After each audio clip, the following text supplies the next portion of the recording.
Shabbat Shalom, Yashala, Shabbat Shalom. Yashala coming out with another episode of bringing out those holy precepts. I'm going to continue the series that I'm doing, discussing the downfall of Babylon the Great, the horror of Babylon. First and foremost, I want to give all praise and glory to Abinah Yahweh, Ba Hashem, Havashai, Ba Shem Kadash, true Father, delivering Savior, in ancient Paleo Hebrew. Lashawan Kodash, our holy original tongue. Okay, Dawad coming out with another episode bringing out those precepts. On this series, Babylon is falling. Okay, Babylon is falling. I'm going to title this sit down. Thou art my battle axe and weapons of war. Thou art my battle axe and weapons of war. We're going to be going into Jeremiah, the 51st chapter. We covered chapter 50. We're going to move on to Jeremiah chapter 51. Through the power of Yahweh by Shem Yahushai. Hope everybody's the most high blessed. Let's get into it. Jeremiah chapter 51, verse 1 reads, Thus saith Yahweh, Behold, I will raise up against Babylon, and against them that dwell in the midst of them that rise up against me, a destroying wind. Jeremiah 51 and verse 2, and will send unto Babylon fanners that shall fan her and shall empty her land. For in the day of trouble they shall be against her round about. If you're following this series, we covered in 51, to surround Babylon the Great and all those that shoot the bow, that man the bow and it's going to shoot the arrows, which are the nuclear intercontinental missiles that are coming here to Babylon the Great. Okay, and send unto Babylon fanners that shall fan her and shall empty her land. For the day of trouble they shall be against her round about. Verse 3, against him that bendeth, let the archer bend his bow, and against him that lifteth himself up in his brigadine, and spare ye not her young men. And spare ye not her young men. Destroy ye utterly all her host. Okay? Again, bringing these precepts out, downfall of Babylon, the daughter of Babylon, a.k.a. Azareth, a.k.a. America, a.k.a. Babylon the Great. Okay, spiritual Babylon. Okay, Jeremiah 51 and verse 4. Thus the slain shall fall in the land of the Chaldeans, and they that are thrust through in her streets. Okay, thus the slain shall fall in the land of the Chaldeans, and they that are thrust through in her streets. Okay, verse 5, Jeremiah 51 and verse 5. For Israel has not been forsaken, nor Judah of his power, of Yahweh of hosts, though their land was filled with sin against the Holy One of Israel. Okay, let's talk about verse 4. Thus the slain shall fall in the land of Chaldeans, and they that are thrust through in her streets. And I covered that in one of the other lessons, but let's get a precept. Salakia. Let's go to the book of Isaiah, chapter 13 and verse 15. And it reads, everyone that is found shall be thrust through, and everyone that is joined unto them shall fall by the sword. Okay, and this is talking about the heathens of this world. Okay, we're talking about Babylon, so-called America right now, the United Snakes, as I refer to them. Okay, verse 4 again, thus the slain shall fall in the land of the Chaldeans, and they that are thrust through in her streets. Okay, for Israel have not been forsaken, nor Judah of his power, of Yahweh of hosts, though their land was filled with sin against the Holy One in Israel. Jeremiah 51 and verse 6. Flee out of the midst of Babylon, and deliver every man his soul. Be not cut off in her iniquity, for this is the time of Yahweh's vengeance. He will, Salakia, he will render unto her a recompense. Okay, flee out of the midst of Babylon, and deliver every man his soul. Be not cut off in her iniquity. This is the time of Yahweh's vengeance. He will render unto her a recompense. Verse 7. Babylon has been a golden cup in Yahweh's hand that made all the earth drunken. The nations have drunken of her wine, therefore the nations are mad. Okay, and that's what you see in this everyday life right now. You've been following these lessons. Brick. These are the nations that the Most High is bringing to come up against Babylon the Great. Okay, but let's get back to this. Babylon had been a golden cup in Yahweh's hand. But what did they do here? They took the Most High God out of school. They took him out of everywhere. As you see, they're demonizing the so-called 1099 independent contractor, who this world calls their God, Satan. And the reason why I say he's a 1099, because he's only doing the work of the Father. If you read Revelations 20 and 4, you see that the Father's going to lock him up for 1,000 years, and there's going to be peace on earth. Okay?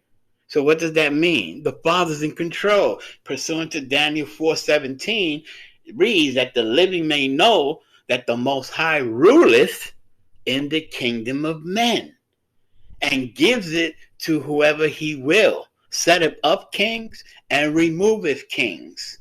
See, it's the Father controlling what's going to happen, what's been prophesied in this book. It's going to transpire on this whole earth.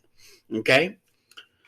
So let's go back to verse 6. Flee out of the midst of Babylon, deliver every man his soul. Be not cut off in her iniquity, for this is the time of Yahweh's vengeance. He will render unto her a recompense. And this is, it's just, let's get a precept. Let's go to 2 Thessalonians 1 and verse 6. And it reads, seeing it is a righteous thing with the Most High to recompense tribulation to them that trouble you. And he's talking about his people, Israel. Let's get another verse. 2 Thessalonians 1 and verse 7. And to you who are troubled, rest with us, when Yahweh HaMashiach shall be revealed from heaven with his mighty angels. Okay? So it's a beautiful thing for the Most High to recompense, for what these oppressors have been doing to his people. It's a beautiful thing. Let's get back to the book of Jeremiah. Jeremiah 51 and verse 8. Babylon is suddenly fallen and destroyed. Babylon is suddenly fallen and destroyed. Howl for her. Take balm of her pain. If so, she may be healed. Okay, verse 9. We would have healed Babylon, but she is not healed. Forsake her, and let us go everyone into his own country, for her judgment reacheth unto heaven, and is lifted up even to the skies. Okay, verse 10. Yahweh hath brought forth our righteousness. Come and let us declare in Zion the work of Yahweh our power. Okay? Jeremiah 51 and verse 11. Make bright the arrows, gather the shields.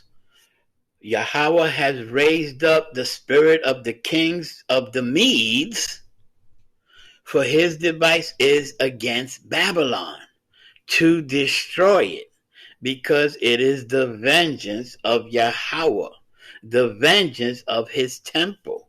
Okay? Read it again.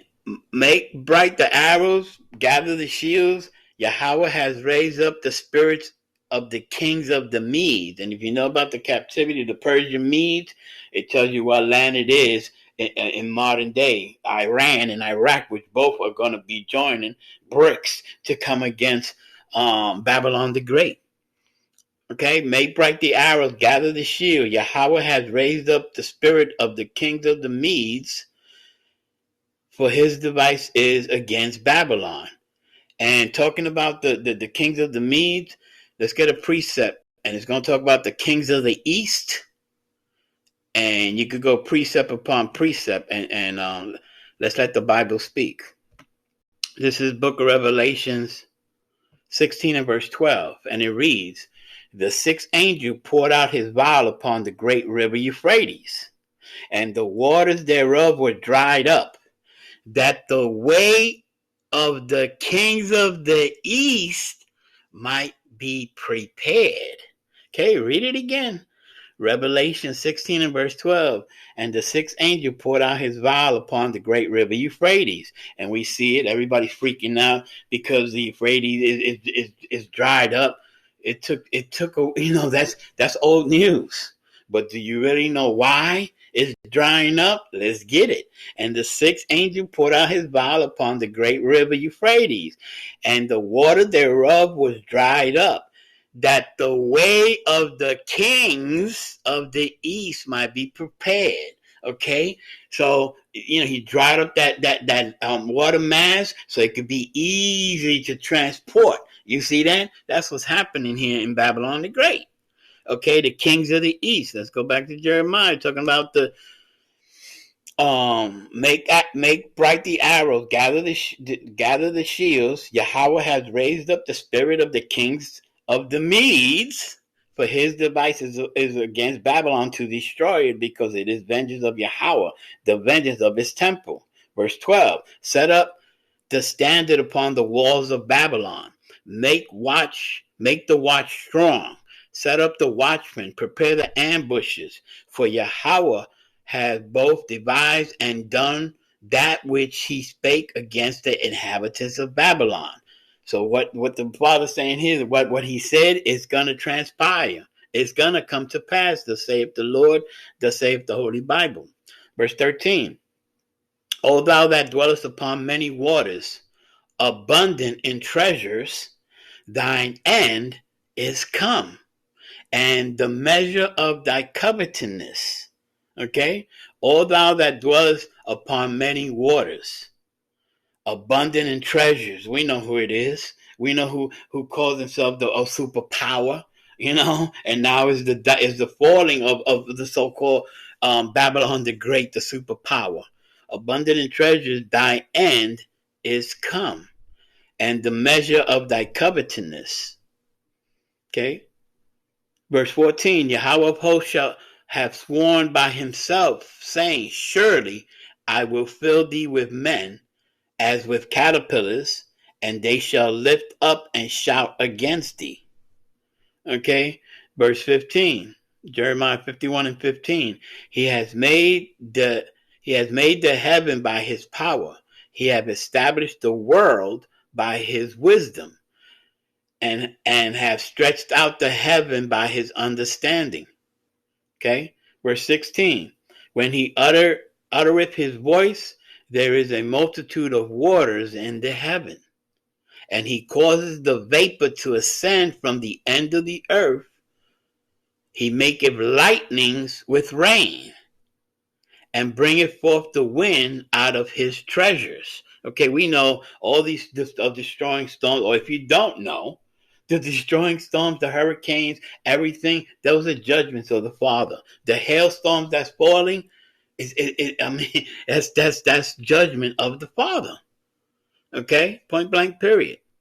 Verse 17, every man is brutish by his knowledge. What is he saying? So this world is simple and just dumbasses. I hate to put it like that, but it's in the Bible. Check it out for yourself. 2 Peter 2 verse 16. Okay, dumbass is in the Bible. I know y'all worldly people don't know that, but let's get back to the lesson. Every man is bruised by his knowledge. Every founder is confounded by the graven image. For his molten image is falsehood, and there is no breath in them. Okay? Every man is bruised by his knowledge, meaning his understanding. Every founder is confounded by the graven image. For his molten image is falsehood, and there is no breath in them. Verse 18, they are vanity, the works of errors. In the times of their visitation they shall perish. This is the Most High God talking about all these graven images that all you worldly people have around your neck, the so-called cross, or put them up on your walls. That those are all graven images. Okay, those those are abominations. The Father hates them. Okay, the worst thing you could do to the Father is bow down to these graven images. I'm gonna read it again. Every man is bruised by his knowledge. Every founder is confounded by the graven image, for his molten image is falsehood, and there is no breath in them. Verse 18, they are vanity, the works of errors, and the time of their visitation they shall perish. Let's go into the Bible and let's read some of this. Let's get some of this. Let's go to Deuteronomy chapter 4 and start at verse 27. And it reads, and Yahweh shall scatter you amongst the nations, and ye shall be left few in numbers amongst the heathen, whither Yahweh shall lead you. Okay? This is the point, 28.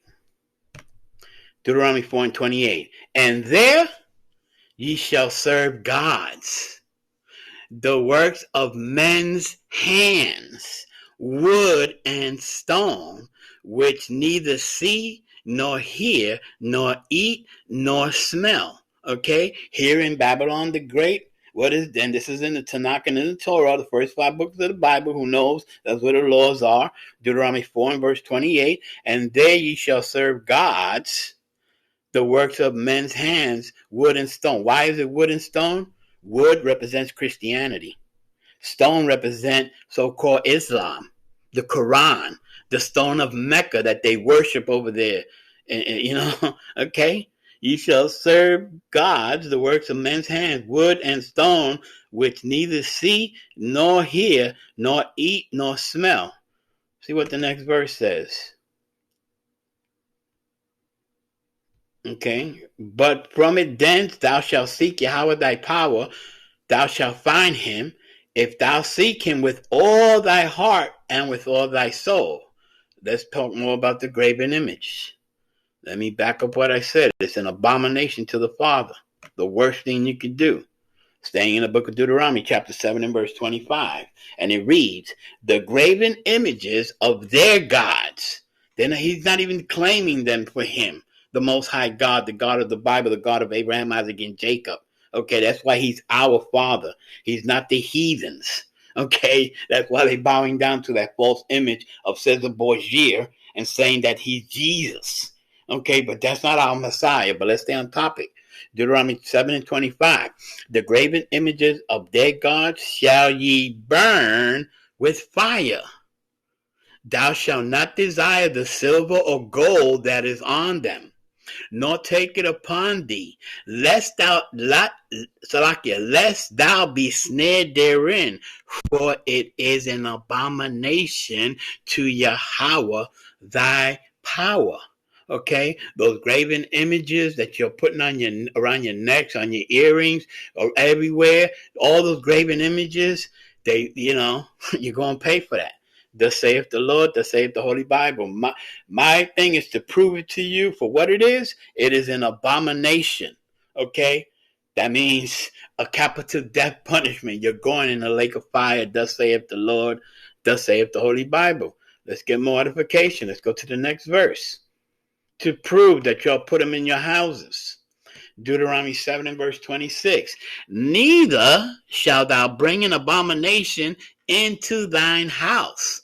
Why is everybody putting that demonic symbolization, which is not the true Messiah of the Bible? Okay, when you go into the book of Revelation, chapter 114, it has a depiction of the Messiah. Okay, our Messiah. Okay, it says the color of brass as if he burned in the furnace. That wax pale demon who y'all call Jesus, you can't even find him in the Bible. Okay, but let's stay on topic. Neither shalt thou bring an abomination into thy house, lest thou be a cursed thing like it. There's nothing more cursed like it. Okay, but thou shalt utterly detest it. Okay, and thou shalt utterly abhor it, for it is a cursed thing. Okay, listen, thus saith the Lord, thus saith the Holy Bible. I'm just bringing out this truth. Okay, you're not going to get it from these pork chop eating pastors out here. Okay, it's an abomination. If you're carrying on with this madness of all these graven images, you better repent. You better repent. If not, you're going to have a VIP seat in that lake of fire. You ain't going to miss that next movie because you're going to be front row. Okay? Thus saith the Lord, thus saith the Holy Bible. Let's talk about it because I brought it up. Let's talk about this cross. Let's talk about it. 1 Corinthians chapter 1 and verse 18. And it reads, for the preaching of the cross is to them that perish foolishness, but unto us which are saved, it is the power of the Most High. Okay? We lean on him. We don't have no idols. We know it's the Father, his Son, Yahweh Shah HaMashiach, our King. You see? That's it. That's the only look. We don't need to put nothing around our neck. We don't need to, get into none of that other idolatry, because that's what all of that is. When you're putting idols all around you, putting them on your walls. Okay? I already proved it. It's a cursed thing. There's nothing like it. 1 Corinthians 1 and 18. For the preaching of the cross is to them that perish foolishness. But unto us which are saved, it is the power of the Most High. Okay, point blank, period. Let's get back to Jeremiah 51. I read 18. They are vanity, the works of errors. In the time of their visitation, they shall perish. Okay. Verse 19, Jeremiah 51 and 19. The portion of Jacob is not like them, for he is the former of all things, and Israel is the rod of his inheritance. Yahweh of hosts is his name. Okay, so see, right here it's still broken up as two different nations. Jacob representing the southern kingdom, Israel representing the northern kingdom. Okay, this is the title of the lesson. Verse 20. Thou art my battle axe and weapons of war, for with thee will I break in pieces the nations, and with thee will I destroy kingdoms. Okay, let's put it in context. Go back to 19. The portion of Jacob is not like them, for he is the former of all things, and Israel is the rod of his inheritance. Yahweh of hope is his name. Thou art my battle axe and weapons of war. Who is the Most High going to use to break in pieces nations and to destroy kingdom? The children of Israel. Okay, thou art my battle axe and weapons of war. With thee will I break in pieces the nations. With thee I will destroy kingdoms. Verse 21. With thee I will break in pieces the horse and the rider. And with thee will I break in pieces the chariot and his rider. And when you talk about these in biblical terms, and you talk about war now, the horses and riders are all these tanks and all these trucks that these militaries are using. When you talk about the chariot and the rider, you're talking the ones in the air. Okay? They're bomber planes. Okay? Let's get it in context. It's the whole purpose of bringing this out, because this world don't know nothing about this Bible. With thee I will break in pieces the horse and rider. With thee I will break in pieces the chariot and the rider. 22. With thee I will break in pieces man and woman. And with thee I will break in pieces old and young. And with thee I will break in pieces the young man and the maid. Verse 23. I will also break in pieces with thee the shepherds and his flock. And with thee I will break in pieces the husbandman and his yoke of oxen. And with thee I will break in pieces the captains and the rulers. That's just to show you what's coming here in Babylon the Great, because this world doesn't know it. Verse 24, and I will render unto Babylon and to all the inhabitants of Chaldea all their evil that they have done in Zion in sight, saith Yahweh. Everything that's done to the children of Israel, our captivity that you can find out in the book of Acts, chapter 7 and verse 6. I've done many lessons on it, that the Most High people are going to sojourn in a strange land, and in that strange land, they shall put them in bondage for over 400 years. You can read it for yourself, Acts 7 and verse 6. And verse 7 says the judgment that the Most High says. He said that country that put my people in bondage will I judge. And that's what's happening on this earth right now. Okay? Beautiful story, the downfall of Babylon the Great. Thou art my battle axe and weapons of war. Okay? Verse 25. Behold, I am against thee. Okay, what the Father's saying? I am against thee. O destroying mountain, saith Yahweh, which destroyeth all the earth. Okay? And we know that's true. We had no business of this nation going into Afghanistan, going into Iraq for that bogus weapons of mass destruction to cause that bogus 9/11. Come on, man. Come on. Y'all can put that up on these worldly people. But us, the prophets of the Most High, Amos 3 and 7 says everything that happens here, the prophets shall know about it. Point blank, period. Okay? Behold, I am against thee, O destroying mountain, saith Yahweh, which destroyeth all the earth. I will stretch out my hand upon thee and roll thee down from the rocks, and will make thee a burnt mountain. Okay? And that's this whole country, Babylon the Great, the United States, North America, however you want to look at it. The way the Bible depicts it too, the North Country, that's also North America. Okay, I don't care how you want to put it. But what is it going to be? A burnt mountain. Okay, I'm going to stop here, Yashar. I'm going to come back, keep on my series of the downfall of Babylon the Great, the United States of America. We have to do it to the end. All the affliction, persecution coming to the children of Israel. And put our trust, love, and everything into the Father and His only begotten Son, Yahweh Shai HaMashiach, on this holy Shabbat. I'll keep on bringing up this series. Stay edified, Yasharala. Stay prayed up, fast. Keep the Sabbaths. We got the first fruits, Pentecost, the next Feast of the Most High. And with that, I say Shalom.